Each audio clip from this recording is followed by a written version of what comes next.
to the 17th of August 2023, fatalities were up 10% on the previous 12 months, taking Victoria to the highest number of deaths in more than 5 years.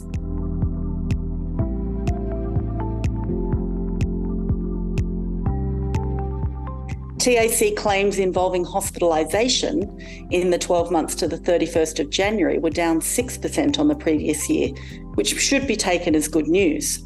However, when you think about the targets that we've set ourselves to reduce death by 50% by 2030, it becomes clear we are not going to get there if things don't change a lot.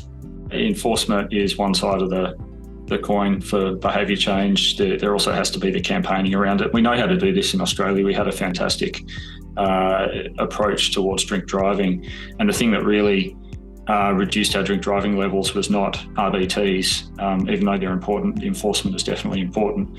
It's that drink driving is no longer as socially acceptable as it was decades ago. So over time, our road environment has been built mainly to cater for cars rather than people and pedestrians and bike riders. So more widespread implementation of road designs where pedestrians and bike rides are obviously prioritised, such as separated bike lanes and additional crossing points or complete street kind of designs, over time can contribute to a norm where it's expected that vulnerable road users have a space on our roads and that it is an expectation that they're protected. Both boys and girls cycle equally, but something happens during adolescence, and that's when we see the rates of cycling drop off.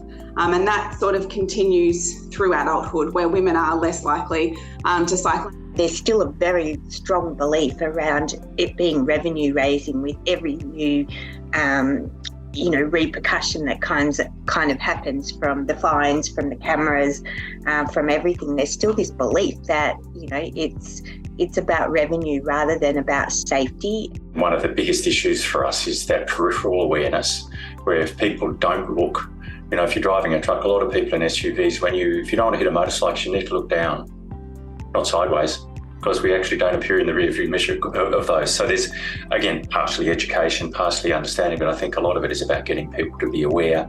We've noticed particularly two issues: the surge in electric vehicles, both cars and e-scooters. They have been really significant, and that has been causing significant problems for people who are blind or vision impaired. We're not living in a perfect world, and we should design our streets for the real people that we have.